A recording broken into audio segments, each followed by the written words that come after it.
Welcome back to another episode of Harmonious at Lunch, the show that fuels your business success. I'm Brandon Gano, your host and guide through the world of harmonious business growth.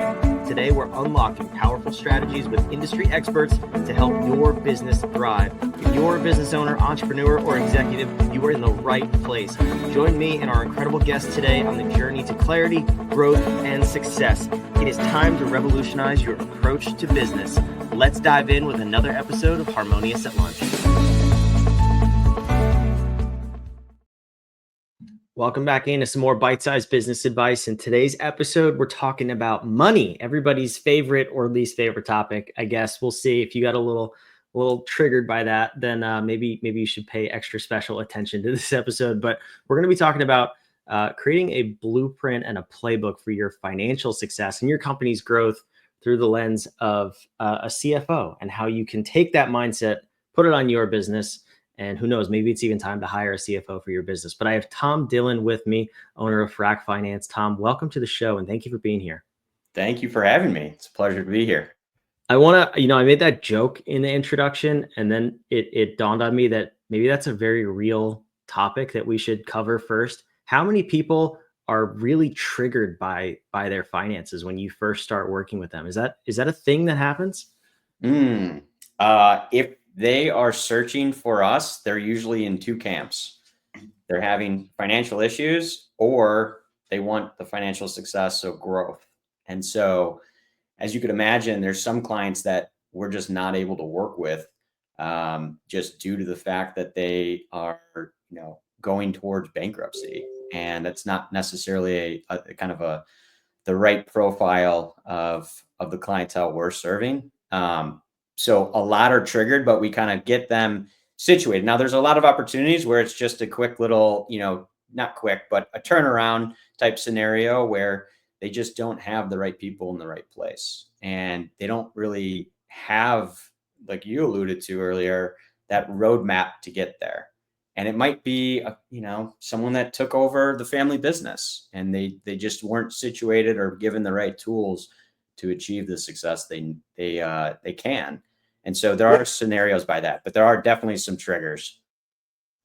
Yeah, I mean, it happens, right? With money. Money's one of those topics where you try to stay as far away from it as possible, or you just get it and it's easy. And I understand that. So I was trying to make a joke in the beginning, but then I was like, maybe that's not so funny after all. But I am curious. So when you were first working with somebody, aside from the conversation where hopefully you don't have to tell them they're near bankruptcy, but you actually take them on as a client, what are typically the goals of the people you work with? Is it just to understand their finances? Is it that long-term exit strategy? I mean, where do people typically want to go? Yeah, that's a great question. So I guess maybe we'll take a step back. We'll talk about just kind of the core services we provide. And there's three of them. If you're buying a business, we'll do the quality of earnings. So think of it as financial due diligence, making sure that you're not buying something that you think is and it isn't. And then if you're growing a company, we'll do the fractional CFO. And if there's a bad bookkeeper, or there needs some accounting help, we'll come in and we can help on that front. And then the third one is sell-side advisory. So M&A, your exit strategy or succession planning. And so we really focus in on the life cycle of an SMB owner. And I think, that helps from the standpoint of where the company's at and what they're looking to do, whether that's growth through inorganic growth, which would be growth through acquisition, M&A, or organic growth. And either one, it really is about working with the sales and marketing team. And so generally when people come in, their finances aren't organized in the right way, just from a pure bookkeeping standpoint. And so a lot of times we have to come in and do a chart of account change, where it's just making sure that we're able to structure everything, because as you could imagine from a CFO's perspective, if they're looking at the future, whereas the bookkeeping accountants are kind of looking at the past and the rear view mirror, We want to look out the windshield and see, hey, where's the business going? And the best way to kind of help build that roadmap and that blueprint of success is making sure that we have good financials. And so it really kind of starts there. And to answer your question directly, yeah, that's a lot of times, that's where we're starting. Even if a client's coming in wanting the growth aspect, we really have to start with the fundamental foundation.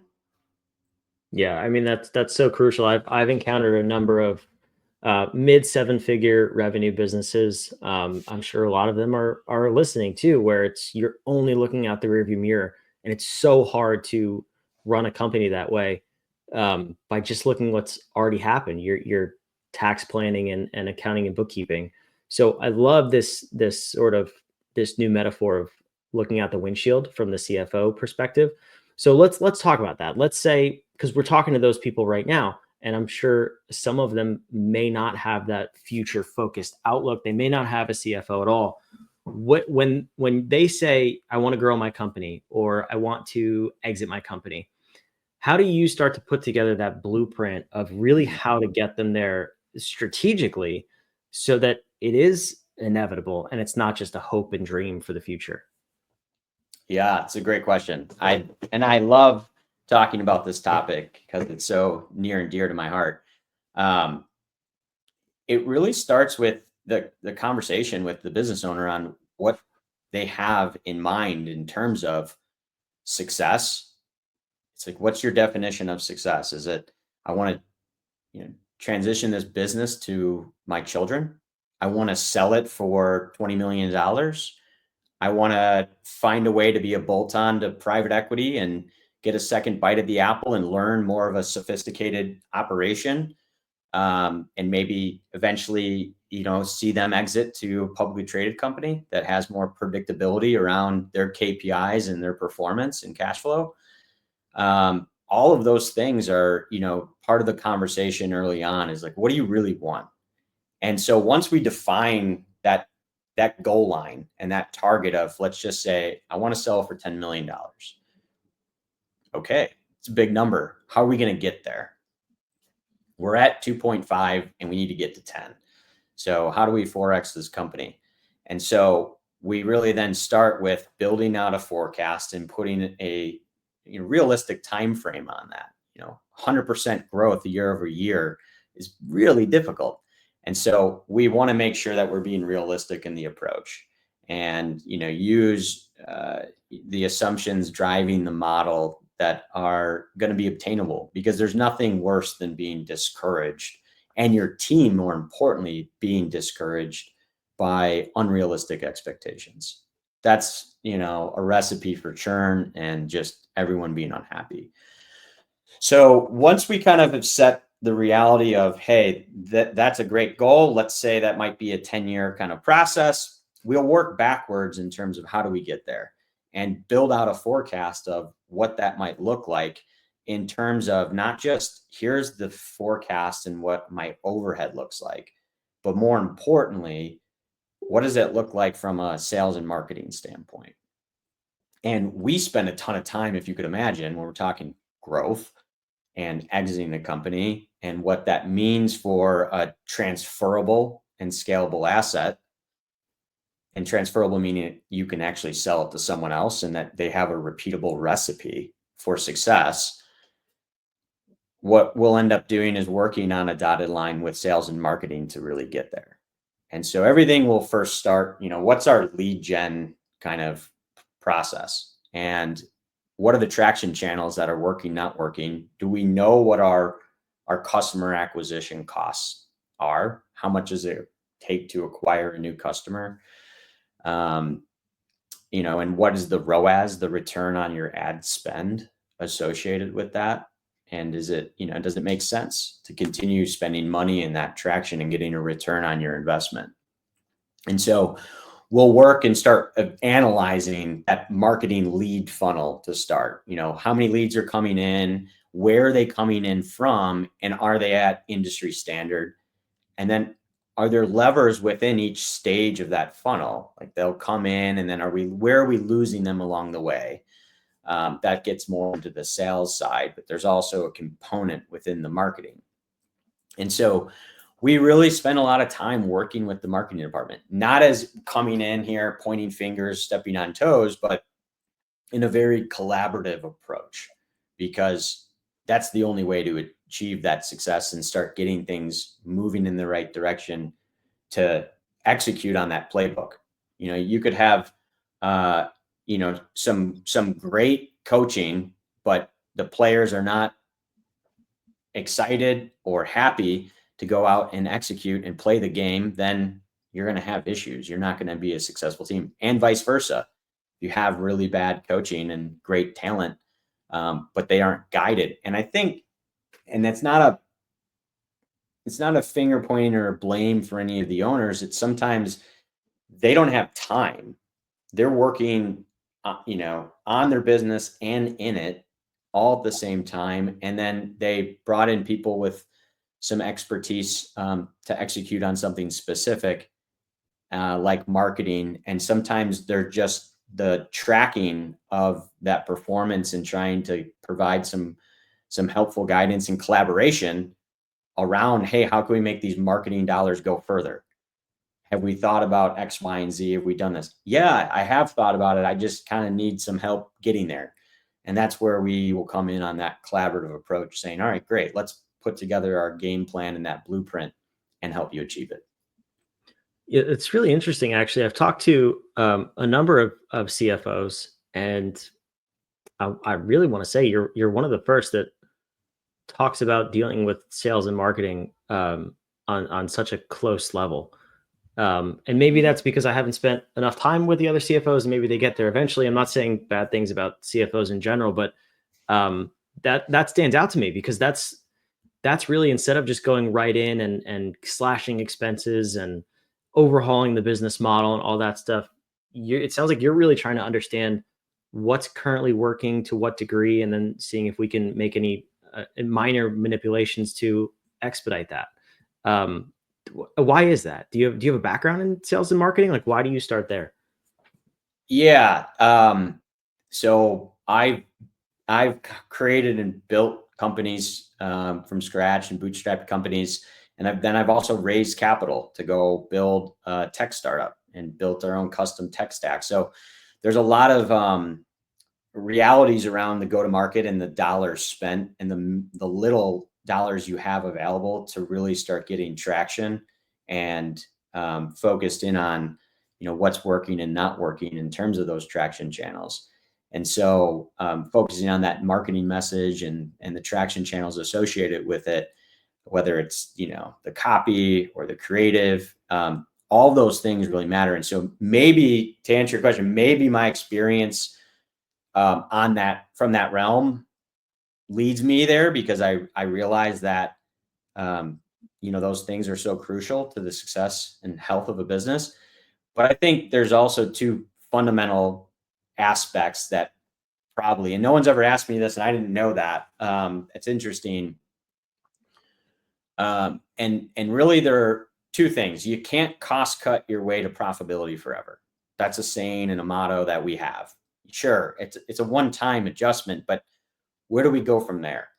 And those are the easy things. And a lot of times, I don't want to do them. A lot of times it's that we need these resources, we just can't afford them. So let's not come in and just cut costs. What is that going to do? A short-term temporary fix. And so for us, it's more of an abundance mindset, not a scarcity mindset. And we're focused in on how can we grow so that we can keep the team and even grow the team. One of our mission, our mission is shorter than this, but I'll just kind of broadly say in general, one of the things in terms of what we love seeing and what we love happening is watching a company grow to the point where they're able to pay themselves more as the owner and pay their team and grow their team. So that's kind of our mission, but just cutting some expenses so the owner can, put a little bit of money more in their pocket or a little bit money more in marketing without fixing or addressing how to continue to grow, I think is a false first step that isn't going to lead to long-term success. Yeah, great way to motivate your employees, right? Like, we're going to cut costs so that I can make more money. It's like business 101 on how to demoralize your team. Um, Yeah, but well no, said. I love this approach, and like I said, I'm not saying that no other CFOs do this, and none of the other CFOs I've talked to do this.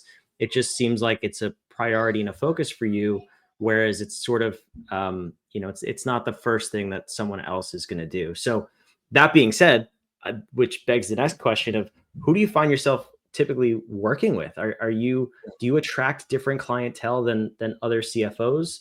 Or do you have a unique clientele that you seem to attract because this is your primary focus? Have you ever analyzed that? Yeah.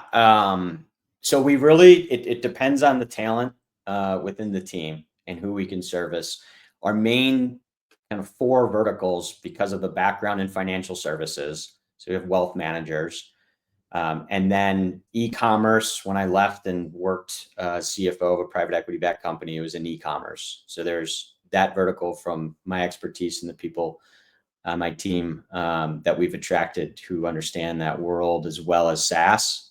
We built in a tech, we built two tech stacks, custom tech stacks in the past from my own experience, and also helped a lot of our portfolio companies raise capital in that space. More of those venture backed type startups in hyper growth mode where they need to think about their resource planning in those growth stages.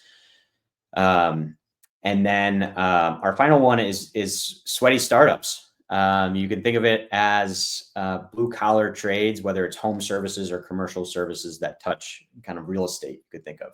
So that's your plumbers, your HVAC, your roofing companies, and I think those individuals have. I don't know why that industry is. We're attracting that type of industry, but I think those are the type of, at least from our experience, owners that are focused in on the certain aspects of the day-to-day operations of the business, and they don't want to deal with the finance and accounting related stuff. They have a specialty and a skill that probably brought them into that industry, and they don't want to deal with those other aspects, and so maybe they just find that there's great value in terms of outsourcing that and saying those headaches are yours, deal with them and provide me the insights on how you can help me focus on the other things, which is growing my company and attracting talent. I mean, let's be honest with ourselves for a minute. Does anyone as a business owner really love dealing with the accounting and bookkeeping? Is that fair to No. say? Eh, you know what? It is fair to say. I'm not going to argue the point. And there's nothing wrong with that. It's okay. That's why we have people like you and teams like yours who can come in and help us with that and help understand and look forward to, which again, incredibly important. So last question here, then I'll let you go is when someone is thinking about bringing on a CFO, what are either the things in their business that are happening now that's a really good sign that, hey, I need some help with this? Um, or on the flip side of that, what are the things that they want that they can't see a path to? That's another trigger of maybe I should bring in a CFO. Mm. Good question. So just say if their cash flow is keeping them up at night and they don't know what 3 weeks out looks like in terms of what's coming in and what's going out, I would say that's a really good sign that they don't have a good grasp on their financials. And then in terms of what they might want or desire, that's really just we can't seem to unlock this next phase of growth, and we're stuck. We want to grow. We've tried things, but they're just not working well. And so having kind of a different lens, that financial lens, take a look at the problem and collaborate and work with the people on the team to accomplish the goal. That seems to work well. So if my math is correct, that's about 99.9% of business owners in both of those answers. Yeah, we You can definitely fact check are. me on that. It's We're okay. strategically positioned to help. It's true. No, honestly though, I joke, but they're both very true. I mean, Right. you show me a business owner who's not worried about cash flow or who really understands how to get where they need to go. Um, and I just won't believe you because surrounding yourself with the right people and the right teams, whether they're external consultants or internal, employees is crucial for anybody's success. So I'm a big believer in surrounding yourself with the right people who can help you reach your goals. So that being said, if someone from the audience wants to reach out or wants to just learn more about you and what it means to hire a CFO, a fractional CFO, where should they go to learn more about you? frakfinance.com. That's FRAK finance.com, or Tom@frakfinance.com. You can also reach out via email. I love it. Tom, thank you so much for being here. Pleasure being here. Thank you. For those of you watching, listening, frakfinance.com is down below in the show notes. Other ways to contact Tom are down there as well. I hope you like this episode and spend some time thinking about it. If you're in either of those two camps, it might be time to hire a fractional CFO. And we brought one to you. So go down there in the show notes, click around, and reach out to Tom. We'll see you on the next episode of Harmonious at Lunch. Thanks for listening to another episode of the Harmonious at Lunch podcast. Make sure you subscribe on whatever platform you're on, and we want to invite you to join us in the Small Business Success Facebook group, our private group where guests and listeners come together to grow your business. We want impact-driven entrepreneurs who are ready to go to the next level in this group so we can all share ideas, collaborate, and grow our businesses together. Go to whatif.com/group, and we want to invite you to join today. See you on the next episode of Harmonious at Lunch.